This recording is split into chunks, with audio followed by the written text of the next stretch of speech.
Volkswagen is introducing a new feature that allows passengers to play games via AirConsole while charging or during breaks.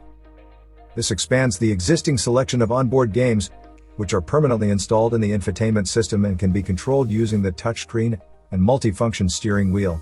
The new AirConsole games are streamed online to the infotainment display, turning it into a gaming console. Smartphones act as controllers, enabling passengers to compete against each other just like with a home console. Volkswagen plans to launch AirConsole in the first European countries starting mid-September. Available games at launch include GoKartGo Air, Trivia Crack, Ludo, Tumblestone, Friends, Quiz and Golazo. By the end of 2024, the selection will expand to include more games and more countries. AirConsole will be available in models like the ID.7, ID.5, ID.4 and ID.3, as well as the new Passat, Tiguan, and Golf.